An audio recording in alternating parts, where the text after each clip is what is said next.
Good morning. तो biological with Manish में आपका स्वागत है और आज हम पढ़ने वाले हैं नर्व इंपल्स के बारे में।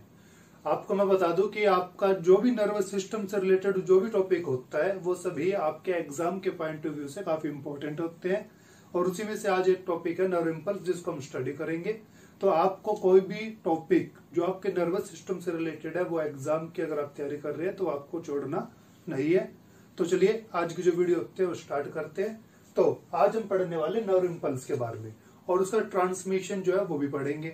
हम इस वीडियो को जो है तीनों पार्ट में बनाएंगे ताकि आप इसको डिटेल में अच्छी तरीके से समझ सके वन बाय करके। तो आपको जो है तीनों वीडियो देखनी है वन बाय वन और आपको जो होता है पूरा टॉपिक आसानी से समझ में आ जाएगा। तो चलिए आज की वीडियो जो है स्टार्ट करते हैं।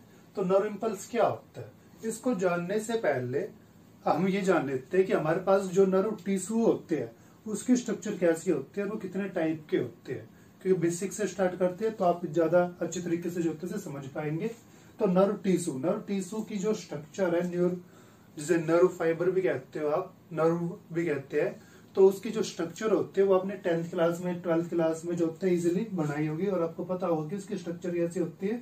वो इस तरीके की इसकी स्ट्रक्चर होती है और ये जब 10th क्लास में 12th क्लास में भी जो होता है ये काफी बार एग्जाम में आई हुआ है। तो इस तरीके की इसकी क्या होती है, स्ट्रक्चर होती है। इस स्ट्रक्चर में क्या होता है कि ये पार्ट होता है, इसको हम क्या कहते हैं, इसको कहते हैं डेंड्राइट। इसी तरीके से ये पार्ट होता है, इसको क्या कहते हैं, सेल बॉडी।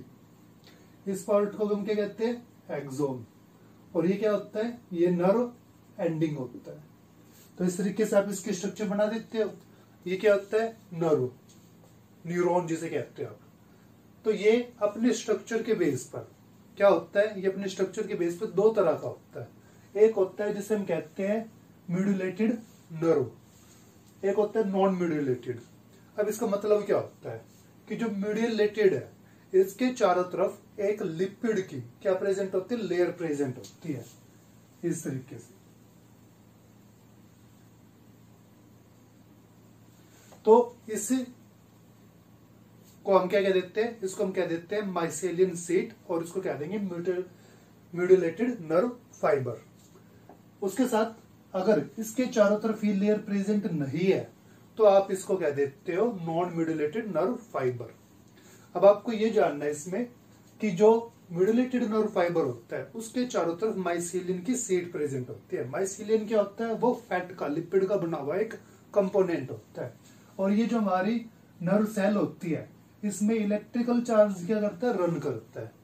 वो इलेक्ट्रिकल चार्ज जो होता है वो यहाँ से बाहर की तरफ पास नहीं हो पाता, जिसके कारण ये क्या करता है, ये इजिली इसमें से ट्रांसफर हो जाता है और काफी फास्टली क्या होता है, ट्रांसफर होता है। आप खुद अपने माइंड से जो है सोच सकते हैं कि जैसे हमने यहाँ पे दो न्यूरॉन जो होते हैं वो हम क्या कर देते हैं, ड्रा कर लेते हैं।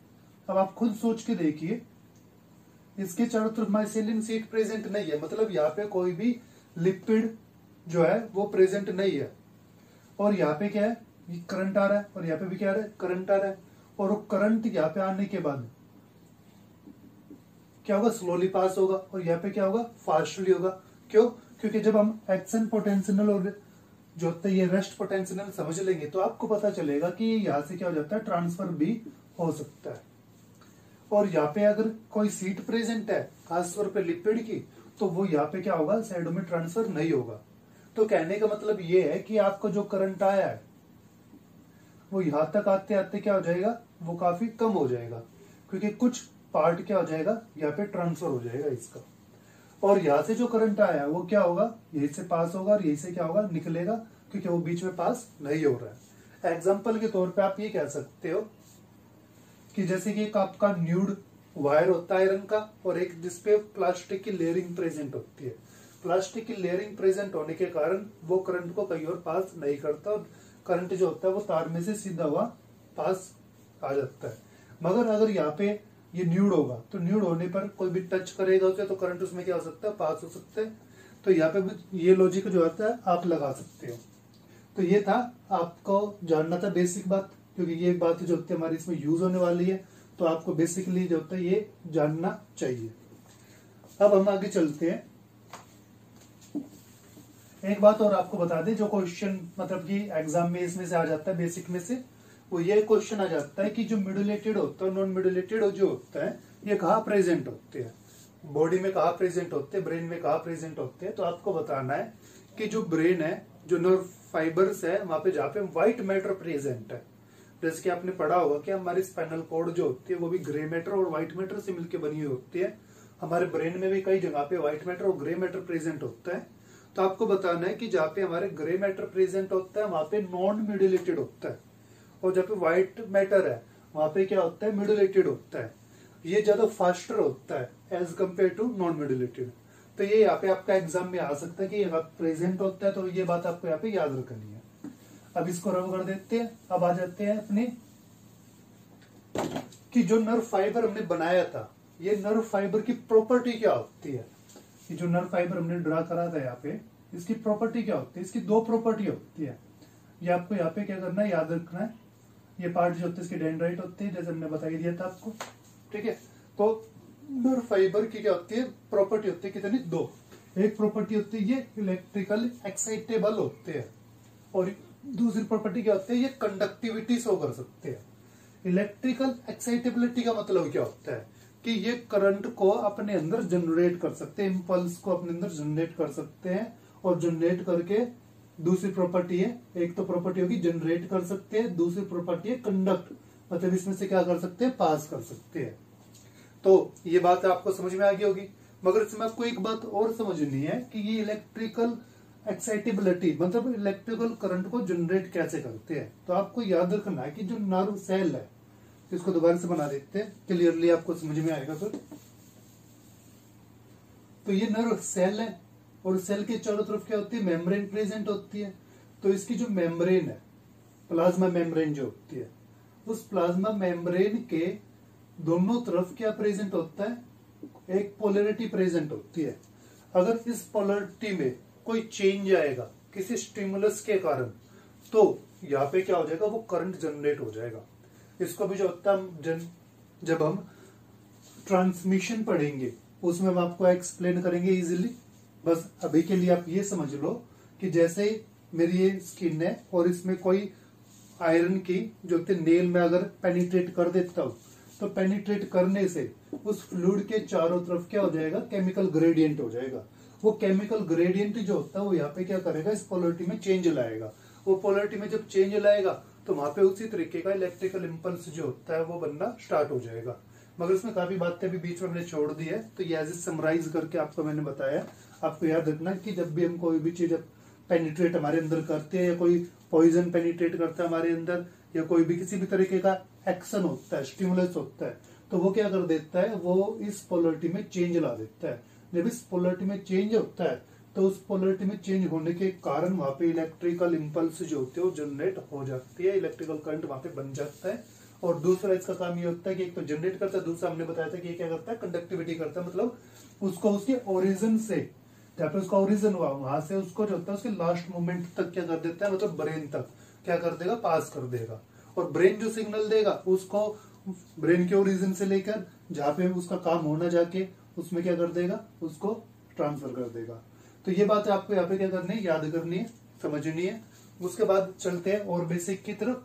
तो यहाँ पे आपको क्या समझना है, यहाँ पे आपको समझना है कि पोटेंशियल डिफरेंस दोनों के बीच में प्रेजेंट होता है। ये बात आपको याद रखनी है, काफी काम आएगी हमारे। दूसरा जो होता है आपको याद रखना है कि रेस्ट पोटेंशियलिटी क्या होती है और एक्शन पोटेंशियलिटी क्या होती है। ये इस चीज का बेसिक है। अगर ये आपने समझ लिया तो उसके बाद आप इजिली इसको क्या कर लोगे, लर्न कर लेंगे। तो रेस्ट पोटेंशियल का मतलब ये होता है कि आपकी जो नर्व फाइबर है, नर्व सेल जो होता है, वो अगर कोई इलेक्ट्रिकल करंट नहीं बना रही है तो उसके चारों तरफ एक पोटेंशियल डिफरेंट होगा। तो दोबारा सुनिए, अगर आपकी कोई भी नर्व सेल है या नर्व फाइबर है, अगर वो किसी तरीके का इलेक्ट्रिकल इंपल्स जनरेट नहीं कर रही है तो उसके चारों तरफ एक केमिकल ग्रेडियंट होगा, एक पोटेंशियल डिफरेंट होगा। पोटेंशियल डिफरेंट यूज करना यहाँ पे सही है, पोटेंशियल डिफरेंट होगा। और उस पोटेंशियल डिफरेंस में क्या होगा कि उसके बाहर की तरफ पॉजिटिव चार्ज होगा, सेल मेम्ब्रेन के आउटर साइड, साइटोप्लाज्मिक की साइड क्या होगा, पॉजिटिव चार्ज होगा, और उसके अंदर की तरफ क्या होगा, नेगेटिव चार्ज होगा। तो यहाँ पे आपको ध्यान रखना है, अब रेस्ट पोटेंशियलिटी इसमें क्या है, इसमें रेस्ट पोटेंशियलिटी ये है कि जो आपकी प्लाज्मा मेम्ब्रेन के अक्रॉस अगर ऐसा पोटेंशियल डिफरेंस बनता है तो उसको हम क्या कहते हैं, उसको हम कहते हैं रेस्ट पोटेंशियल। और जिस मेम्ब्रेन में ये पोटेंशियल बन रहा है तो उस मेम्ब्रेन की पोलरिटी कैसी होती है, वो होती है पोलराइज्ड। तो ये बात आपको यहाँ पे क्या करनी है, याद रखनी है। दोबारा से एक बार बता देते हैं आपको कि एक ऐसा नर्व जो एक्साइटेड ना हो, जो इलेक्ट्रिकल सिग्नल ना बना रहा हो, एक ऐसा होता है जो इलेक्ट्रिकल सिग्नल बना रहा है और एक ऐसा होता है जो रेस्ट में जो इलेक्ट्रिकल सिग्नल नहीं बना रहा है। तो जो इलेक्ट्रिकल सिग्नल नहीं बना रहा है उसकी सेल मेम्ब्रेन जो होती है, उसकी जो प्लाज्मा मेम्ब्रेन जो होती है, उसके दोनों तरफ एक चार्ज प्रेजेंट होता है जो अलग अलग होता है। वो चार्ज क्या होता है कि बाहर की तरफ साइटोप्लाज्म की तरफ क्या होगा, सॉरी साइटोप्लाज्म कह रहा हूं, टिश्यू फ्लूइड की तरफ, टिश्यू फ्लूइड की तरफ क्या होगा कि पॉजिटिव चार्ज होगा और साइटोप्लाज्म मतलब अंदर की तरफ क्या होगा, नेगेटिव चार्ज होगा।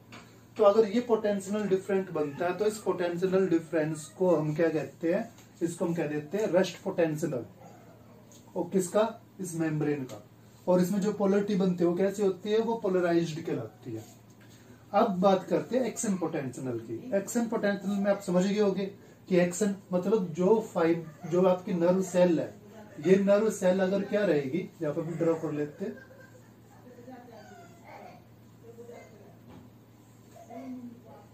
ये जो नर्व सेल है, ये नर्व सेल अगर कोई इलेक्ट्रिकल इम्पल्स जनरेट कर रही है और उसे कंडक्ट कर रही है अपने अंदर, तो उसके मेम्ब्रेन के दोनों तरफ जब आप चार्ज को देखो, मतलब पोटेंशियल डिफरेंस जब उसके तरफ देखोगे आप, तो उसमें आपको क्या मिलेगा कि नेगेटिव चार्ज है और यहाँ पे अंदर की तरफ क्या है, पॉजिटिव चार्ज है। देखो इसके उल्टा होगा बिल्कुल, बाहर क्या था, पॉजिटिव था, तो यहाँ पे बाहर क्या हो जाएगा, आपके बाद नेगेटिव हो जाएगा। और उसमें क्या हो जाएगा, और उसमें अंदर की तरफ नेगेटिव था तो यहाँ पे क्या हो जाएगा, अंदर की तरफ पॉजिटिव हो जाएगा।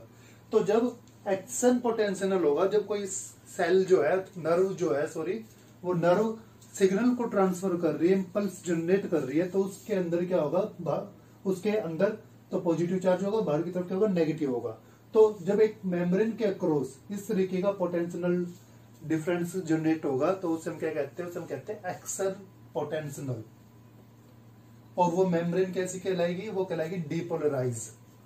तो आपको याद करना कि जब वो एक्शन में है तो डीपोलराइज है, और जब वो रेस्टिंग में है तो वो क्या है, वो रेस्टिंग में है तो वो है पोलराइज। तो ये बात आपको यहाँ पे याद करनी है क्योंकि हम इसको आगे यूज करेंगे काफी। उसके बाद अब आप समझ सकते हो नर्व इम्पल्स को, कि नर्व इम्पल्स क्या है। नर्व इम्पल्स जो होती है कि एक वेव ऑफ रिवर्स्ड पोलरिटी, एक वेव है कैसे, रिवर्स्ड पोलरिटी की। अब वो रिवर्स्ड पोलरिटी क्या होगी कि रेस्ट में, जैसे अब रेस्ट है आपका भी रेस्ट है, मेम्ब्रेन का भी क्या है, रेस्ट है। रेस्ट में वो क्या करती है कि पॉजिटिव होता है बाहर की तरफ और नेगेटिव कहाँ पे होता है, अंदर की तरफ। अब एक्शन में आ गई तो एक्शन में आने के बाद क्या हो गया, उल्टा हो गया। तो इसलिए कह रहा है कि एक वेव बने जो कि रिवर्स्ड पोलरिटी की होगी, एक वेव बनी जिसके कारण यहाँ पे पोलरिटी क्या होगी, रिवर्स्ड होगी, या आप कह सकते हैं डिपोलराइजेशन। तो मूविंग डाउन एन एक्सोन, जो कि ऊपर से क्या हो रही है, एक्सोन की तरफ मूव करती हुई आ रही है और उसके नीचे नर्व एंडिंग तक जा रही है। तो इस तरह की जो वेव बनती है जो रिवर्स्ड पोलरिटी के कारण बन रही है, तो उसे हम क्या कहते हैं, उसे हम कहते हैं नर्व इम्पल्स। तो ये बात आपको यहाँ पे याद रखनी है। आपको सिंपल भाषा में अगर हम बताएं तो ये होता है कि जब करंट इसमें से प्रवाहित हो रहा है, करंट इसमें से कंडक्ट हो रहा है, तो उस मेम्ब्रेन की जो पोलरिटी होती है वो चेंज हो जाती है, और वो जब करंट बह रहा है तो उसे हम कह देते हैं नर्व इम्पल्सिंग होना। और उस कंडीशन में ये होता है कि उसकी नर्व, उस प्लाज्मा मेम्ब्रेन की जो पोलरिटी होती है वो उल्टी हो जाती है, वो प्लाज्मा मेम्ब्रेन डीपोलराइज हो जाती है। बस इतनी सी बात है। तो आपको यहाँ पे जानना है कि नर्व इम्पल्स क्या है, वो उसमें से इलेक्ट्रिकल करंट क्या हो रहा है, उसमें से कंडक्टेड हो रहा है। तो अब इसकी जो प्रॉपर्टी होती है उसके बारे में जान लेते हैं। इसकी प्रॉपर्टी क्या होती है, इसकी दो प्रॉपर्टी होती है नर्व इम्पल्सिंग होने की। वो होते हैं थ्रेशोल्ड स्टिमुलस, एक होते हैं समेशन। थ्रेशोल्ड स्टिमुलेशन क्या होता है, एग्जाम्पल के तौर पे आपने कई बार किसी बंदे को पीछे से कोई पिन जो है वो चुबा दी हो या किसी को टच करा हो, तो जब आप किसी को टच कर रहे हो, टच करने पे वो सेंसेशन नहीं ले पा रहा है, इसका मतलब ये है कि आपने उतनी उसको स्टिमुलेशन पावर नहीं दी है। अब जैसे अगर मैं इसको बीट कर रहा हूं तो मुझे सेंसेशन हो रहा है, मतलब इतनी फोर्स मैंने लगाई है कि वहां पे स्टिमुलेशन हो रहा है। अगर मैं उसे हल्का सा टच करूं और वहां पे सेंसेशन ना हो, तो मतलब इतना फोर्स मैंने जनरेट ही नहीं करा जिसके कारण मेरी सेंसेशन क्या हो, बने। तो वो कम से कम वैल्यू जिसको लगाने से आप में सेंसेशन बने, तो उसको हम क्या कहते हैं, उस वैल्यू को हम कहते हैं थ्रेशोल्ड स्टिमुलेशन वैल्यू। तो यहाँ पे आपको याद रखना है, क्योंकि नर्व इंपल्स जो होती है वो क्या करेगी, वो इस प्रॉपर्टी पे डिपेंड करती है कि कितनी तरह का और किस तरह का करंट जो होता है वो बनता है। अगर जोर से लगेगा तो जोर से क्या होगी, फोर्स ज्यादा थी तो उसके अकॉर्डिंग अलग तरह का करंट होगा, अलग तरह का पेन होगा, अलग तरह की फीलिंग होगी। कम लगेगा तो उसकी अलग फीलिंग होगी, और नहीं लगेगा या हल्का सा टच करके निकल जाएगा, नहीं पता चलेगा, तो उसकी अलग कंडीशन होगी। तो यहाँ पे थ्रेशोल्ड का मतलब क्या है कि वो कम से कम वैल्यू जो इलेक्ट्रिकल सिग्नल को स्टार्ट करने में हेल्प करे। अब समेशन क्या होता है, समेशन में आपको याद रखना है, एक एलर्जी कंडीशन में जो होता है कई बार यूज हो जाता है।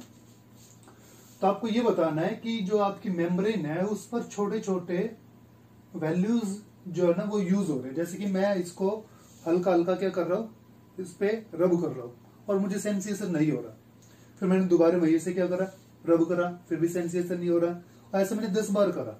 और 10 बार करने पर, बार बार करने पर वहां पे क्या हुआ, थोड़ी थोड़ी सेंसेशन होने शुरू हो गई। तो वो सारी जो सेंसेशन करने के लिए मैंने काम करा, उनका सबका जो समेशन होगा, उनका सबका जो जोड़ होगा, उससे जो वैल्यू बनी है उसको हम ये कहते हैं समेशंस कहते हैं। तो ये होता है आपका वो वैल्यू जिससे कोई थ्रेशोल्ड स्टिमुलेशन ना हो, उसे कहते हैं नॉन थ्रेशोल्ड स्टिमुलेशन वैल्यू या सब थ्रेशोल्ड स्टिमुलेशन वैल्यू। तो आपको यहाँ पे याद रखना है, जब नॉन थ्रेशोल्ड स्टिमुलेशन वैल्यू जब जुड़ जाती है तो उनके जुड़ने से इतनी वैल्यू जनरेट हो जाती है कि वो उसमें क्या कर सकता है, सेंसेशन कर सकता है, और वो सेंसेशन के कारण जो होता है एक नर्व इंपल्स जनरेट हो सकती है। तो उससे हम कहेंगे समेशन नर्व इंपल्स, और नॉर्मली होता है तो हम कहेंगे थ्रेशोल्ड स्टिमुलेशन। ठीक है, तो ये था हमारा टॉपिक। इसके बाद हम आगे पढ़ेंगे इसकी थ्योरी के बारे में कि किस तरीके से जो होता है ये काम करती है। अगर आपको इसमें कोई भी क्वेश्चन है तो वो आप कमेंट में हमसे पूछ सकते हैं। अगर आपको टॉपिक समझ में आया है तो आप चैनल को सब्सक्राइब कर सकते हैं, वीडियो को लाइक कर सकते हैं और वीडियो को शेयर भी कर सकते हैं। Thank you.